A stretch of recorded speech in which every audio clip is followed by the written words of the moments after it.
Take up a tube of red lipstick, any red, twist it open. The color you are looking at may have begun its life as a small gray insect clinging to a cactus somewhere in Peru. Around 70,000 of them, scraped off by hand, dried, and ground into a fine red powder. And this is not a museum fact. Turn over almost any red lipstick, blush, strawberry yogurt, or pink sports drink and look for one of three words: Carmine, Cochineal, or Natural Red 4. Every one of them means the same thing: powdered bug. That red was once worth more than almost anything on the planet. It funded an empire for 200 years. It was guarded as a state secret so tightly that the rest of Europe spent generations arguing over whether the source was a plant, a seed, or a worm. And the women who wanted that red on their faces before the bug version became cheap reached for something far worse. White lead and liquid mercury painted on by hand every single morning for the rest of their increasingly short lives. The word you use for the color is a confession: crimson, carmine, vermilion. Trace any of them back far enough, and they all mean exactly one thing: produced by a worm. And one villain runs through this entire story, from the white lead to a face cream that was genuinely radioactive. It is not a person, it is an industry. An industry that for almost the whole of its history was never once required to prove that a single thing it sold you was safe. Hold on to that. It is the thread that ties a Roman brothel to the tube in your bag. To understand how a bug and a slow poison ended up on the most valuable real estate on the entire human body, the mouth, we have to go back to the very beginning of the color red. Red was the first cosmetic. Before mascara, before foundation, before any of the rest of it, there was red on the lips. In the ancient city of Ur in Mesopotamia, women and men ground gemstones, lead, and red minerals into paste and wore color on their mouths more than 4,000 years ago. In ancient Egypt, a painted red mouth signaled rank, wealth, and ritual standing, and the dyes came from ochre, plants, and crushed insects. The story you have probably heard is that the Egyptian queen Cleopatra wore a red made from crushed beetles and ants. Whether or not that exact recipe is real, and historians are honestly not sure it is, the principle behind it absolutely was. A strong red mouth told the world who you were, so people went to remarkable lengths and paid remarkable prices to get one. And red lips were never neutral. In ancient Greece, bright red was strongly associated with a particular class of women, the high-end companions who were permitted, even expected, to paint. In Rome, women used a red lead called minium, and Roman writers mocked them for it constantly, sneering at the painted face as a kind of fraud. The idea that a colored mouth was both desirable and shameful at the very same time is almost as old as the color itself. Hold on to that contradiction. It runs through this entire story like a wire. Now the real difficulty. A deep, brilliant, lasting red is one of the hardest colors in all of nature to capture and hold. Berries fade. Most plant dyes turn a muddy brown within weeks. For most of human history, the very best reds on Earth came not from a flower or a stone, but from a bug. In the old world, that bug was the Kermes, a tiny scale insect that lived on oak trees around the Mediterranean, harvested and dried for the dye locked inside its body.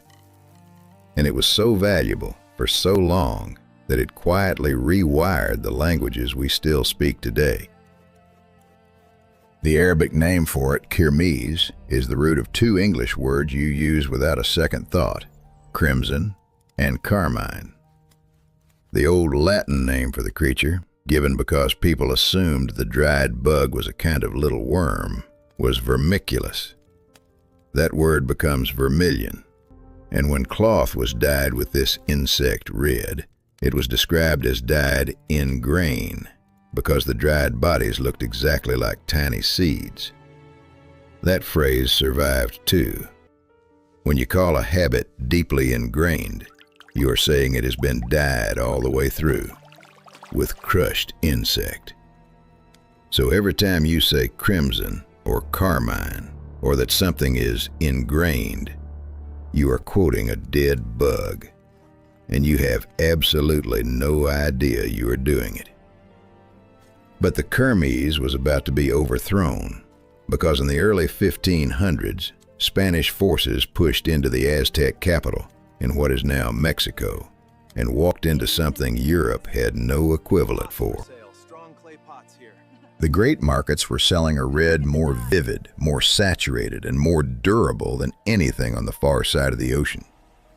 It came from a cactus insect the people there had been farming deliberately, expertly, on a massive scale for centuries.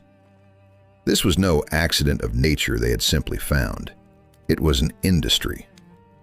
Farmers brushed the soft gray bugs off the flat pads of the prickly pear cactus, dried them in the sun or in ovens, and ground them down to powder. The Aztec called it nochetzli, the blood of the cactus, and the empire collected it as tribute. Codices record entire bags of dried cochineal flowing toward the capital, demanded from conquered towns the way other empires demanded gold. The dye was a currency, and drop for drop, it was roughly 10 times stronger than the Kermes the old world had been fighting over for 1,000 years.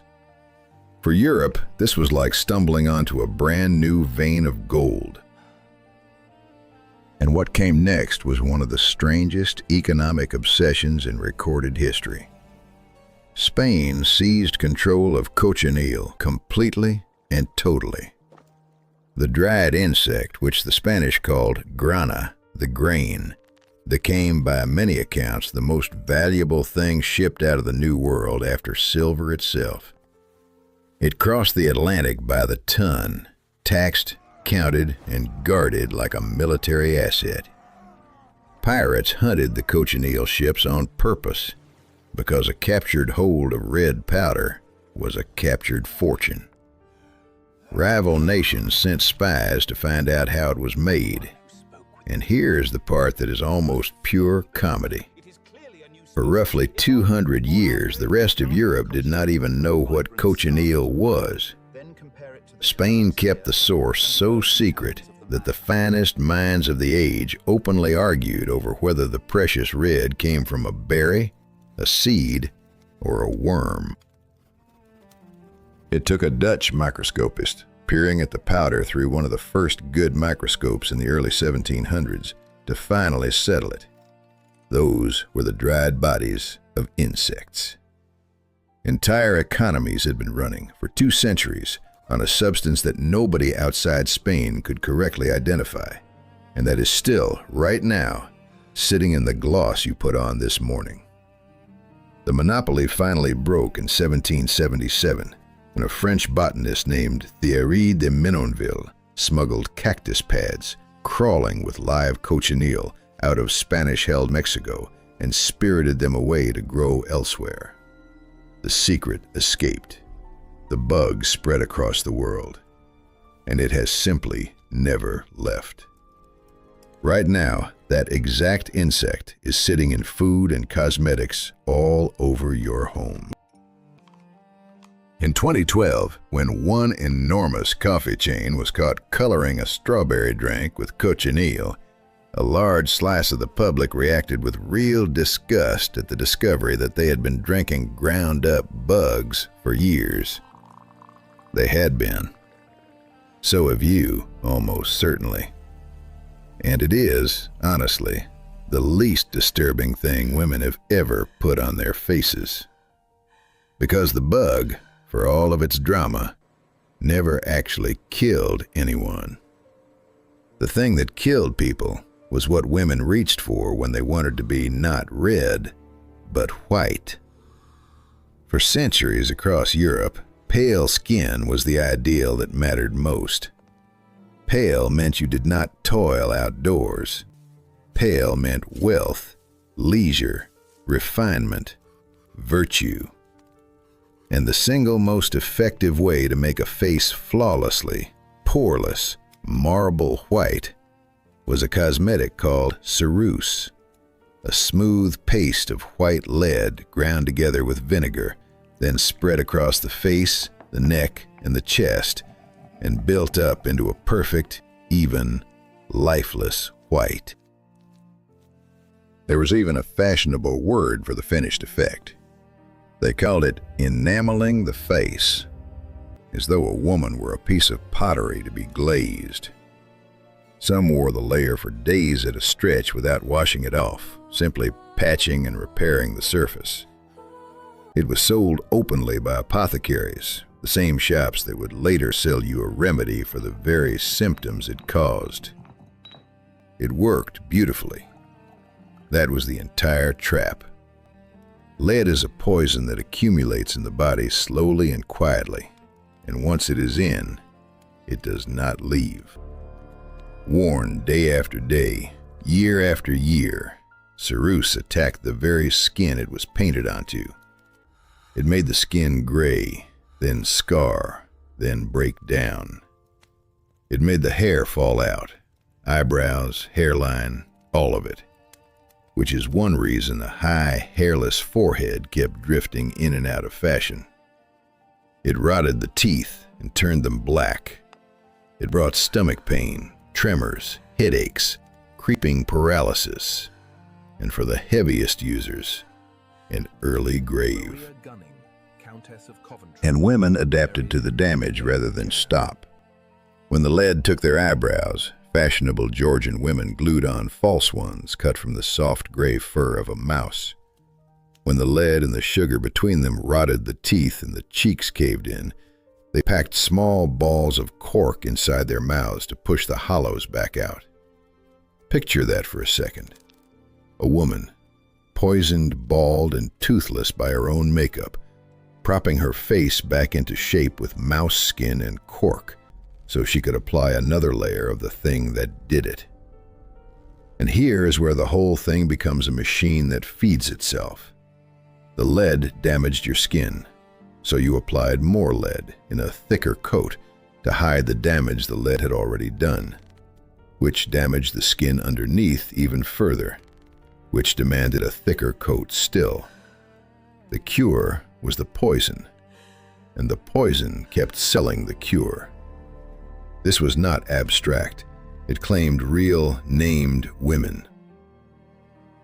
One of the most celebrated beauties of the 18th century, the Irish-born Maria Gunning, Countess of Coventry, painted herself with lead cosmetics against every warning she was given, refused to stop even as her famous face visibly fell apart beneath the white, and died in 1760 at the age of 27.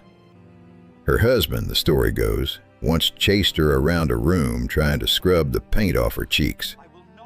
It did not save her. The gossip of the day named the culprit plainly. She was a martyr to her own face. And she was not the only one. The celebrated courtesan Kitty Fisher, painted in oils by the most fashionable artist in London, the most photographed woman of her day in an age before photographs, is said to have died the same way only a few years later. Killed, the rumor insisted, by the very cosmetics that had made her face famous. The English Queen Elizabeth I is the most famous wearer of all. Her thick white mask, layered over the scars left by smallpox, is so well known it has earned its own nickname in the history books. Whether the lead in it slowly poisoned her, as the popular legend loves to insist, we genuinely cannot prove. But it is very safe to say it did not help. The lips and cheeks had their own poison. The red of choice was often vermilion, which is mercury. Mercuric sulfide ground into a bright rouge, smoothed directly onto the one part of the face most likely to end up inside the mouth. Women were quite literally eating mercury and lead off their own lips, a trace more with every meal, every drink, every nervous press of the lips together.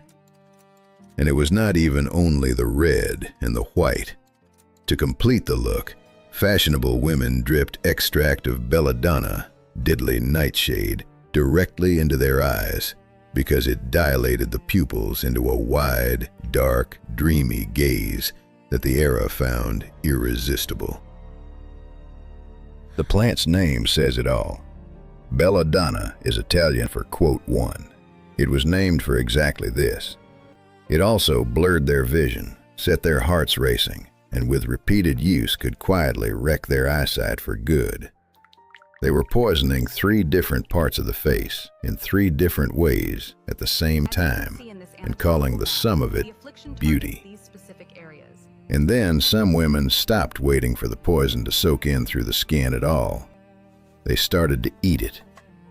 Through the late 1800s, a pale, translucent, almost sickly complexion was the height of fashion, the look of the tubercular heroine, the dying beauty. To get it, women bought arsenic, not to paint on, but to swallow. Brands like Dr. Campbell's Safe Arsenic Complexion Wafers were sold openly through the Sears catalog, advertised as perfectly harmless and meant for delicate daily nibbling, promising to clear the skin and refine the features.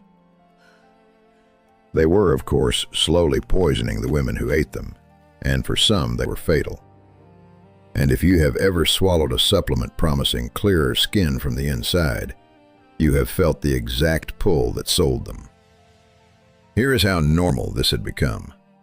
When the accused poisoner Madeline Smith stood trial in 1857, and the accused poisoner Florence Maybrick stood trial decades later, both offered the same defense for the arsenic in their homes. They had bought it for their complexions. And a courtroom found that completely plausible, because half the women in the country were doing exactly that. Beauty was, very literally, to die for. Then, almost on cue, the moralists arrived to make all of it worse. Because once a red mouth was tied to vanity, it got tied to sin. The medieval church had already condemned cosmetics as a kind of blasphemy. A woman who painted herself was accused of insulting God by improving on his work, and of practicing a quiet, daily deception. By the time of the Renaissance courts, that suspicion had hardened into something sharper. A painted woman was a liar. A red mouth was a baited trap. There is a law that gets quoted endlessly, supposedly passed in England around 1770, declaring that any woman who used cosmetics, false hair, or padding to lure a man into marriage could be tried as a witch, and the marriage thrown out. Historians have hunted for that law for a very long time, and never actually found it on the books. It is almost certainly a myth, but the fact that the myth simply will not die tells you precisely how people felt. The penalty a painted woman supposedly deserved, in the imagination of the age, was the same one handed to witches. By the 19th century, in respectable circles, makeup had curdled into something close to shameful. The English Queen Victoria reportedly pronounced it impolite, fit only for actresses and women of the street. The proper lady was meant to look naturally, effortlessly rosy, which, conveniently, was a standard almost no real woman could meet without faking it in secret. So she faked it. A pinch of the cheeks, a bite of the lips, a quiet, deniable smear of color rubbed in behind a closed door. The shame did not end the painting.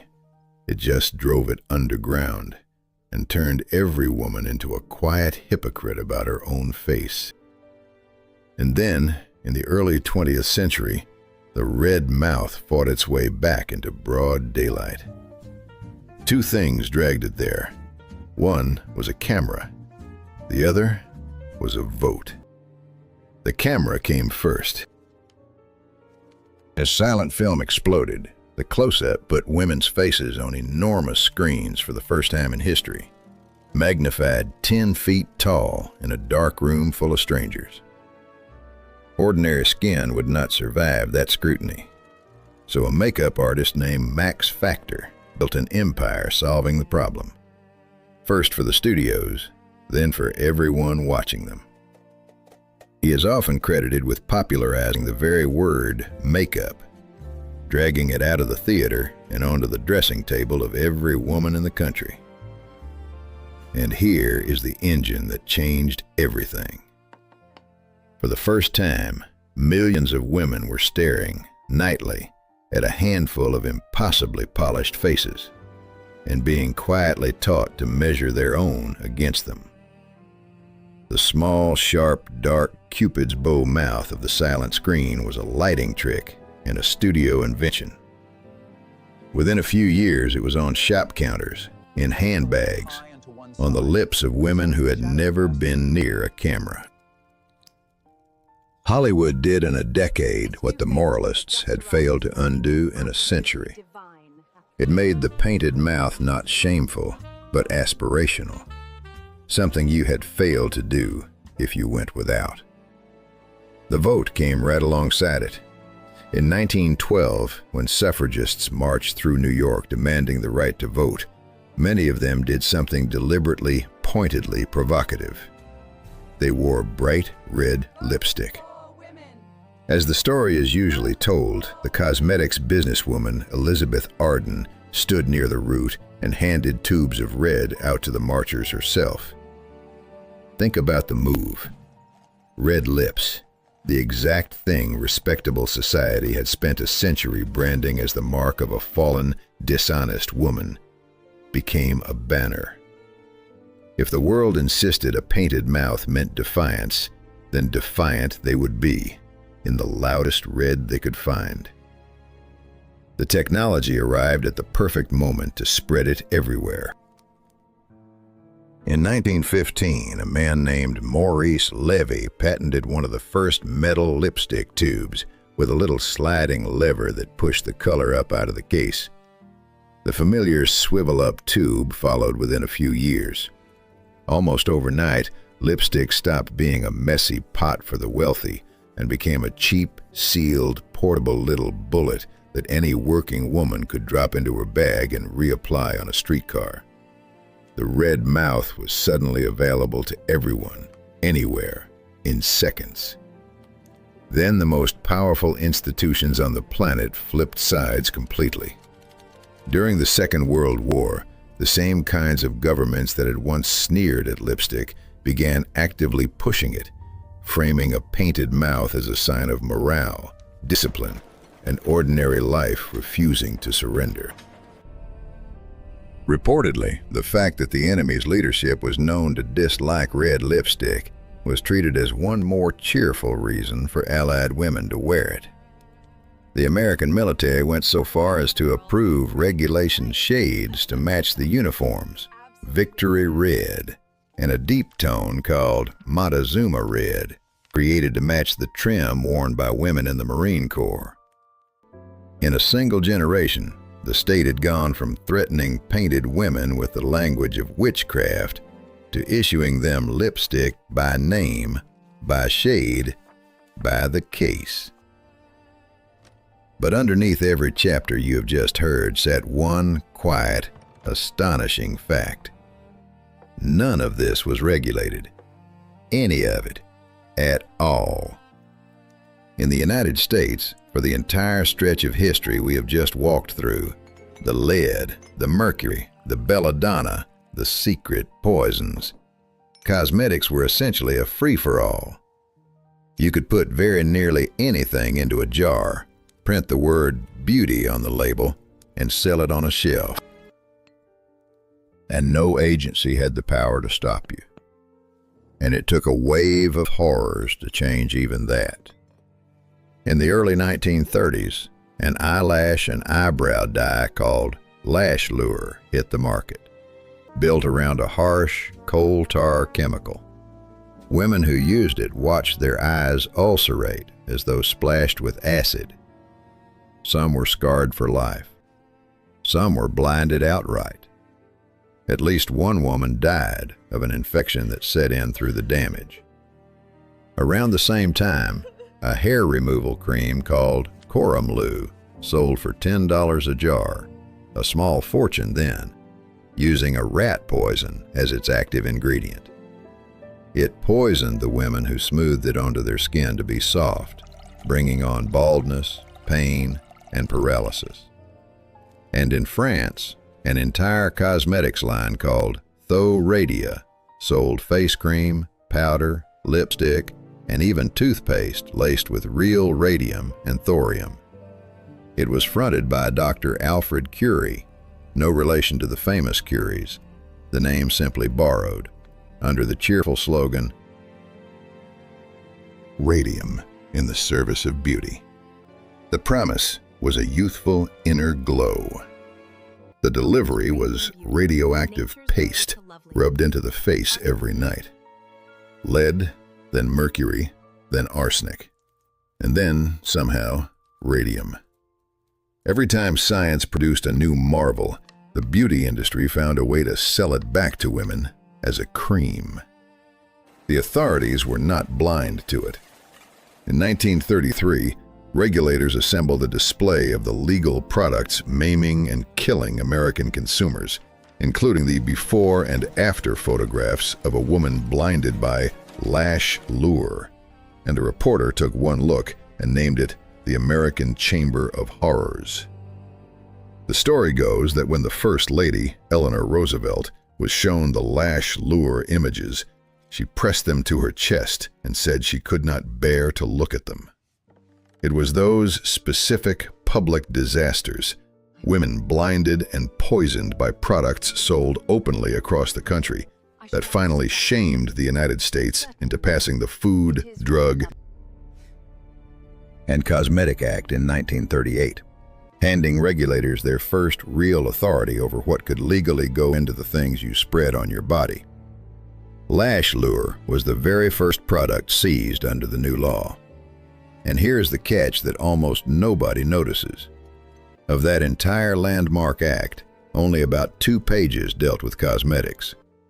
The law made companies responsible for their own products, but it required no government safety testing before a cosmetic went on sale. No approval, no check, just a promise from the people selling it. That gap, opened in 1938, has barely closed since. That was 1938. Now look hard at where we actually stand today. The lipstick industry is worth billions of dollars a year. The bug is still in it. Carmine, Cochineal, the same insect red that once funded an empire, ground into the tube on your shelf, and capable of triggering serious allergic reactions in some people who have no idea what they are even wearing. There is one last twist, and it is a strange one. After 400 years of being the most coveted red on Earth, the bug has finally become a problem. Not because it is dangerous, but because it is a bug. Vegans will not wear it. Clean beauty shoppers recoil from the word Carmine on a label. And so, right now, biotech labs are racing to brew the exact same red using yeast and fermentation, so that the perfect crimson can finally be made without grinding up a single insect. Humanity spent 2 centuries killing for this color, and another 2 centuries eating it without knowing, and we are only now, at the very end, trying to fake it. And the lead is still in it too. When regulators tested hundreds of lipsticks, they found lead in essentially all of them, not slipped in on purpose, but riding along as an impurity inside the natural mineral pigments.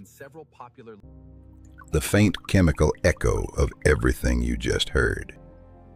The official ceiling for that lead is a recommendation of no more than 10 parts per million. a recommendation, not a hard, binding, enforceable ban. Regulators say those trace amounts are low risk, and they are very probably right. But sit with the shape of it for a moment. The single law meant to stand between your mouth and the next bad idea was written in 1938, and its first serious modernization did not arrive until 2022, 84 years later, with the new rules still being phased into place as recently as last year. By the most common comparison, the European Union has banned well over 1,000 ingredients from cosmetics. For most of that same period, the United States had banned around a dozen. Same century, same science.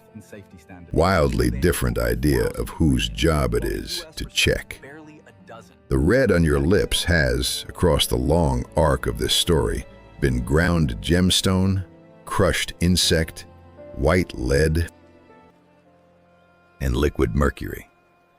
The shade changed. The chemistry changed. The price changed.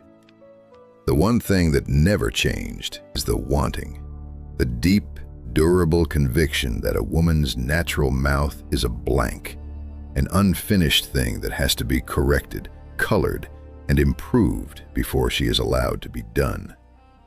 The pursuit of the perfect red has a body count, and it still has a bug count of roughly 70,000 per pound, ticking away right now on a cactus farm in Peru while you sit here. If you want to see the exact same idea, that a woman's body is a rough draft in need of fixing, running not on her face, but laced in steel around her ribs, the video on screen tells that story. Same era, same logic, different weapon. Click.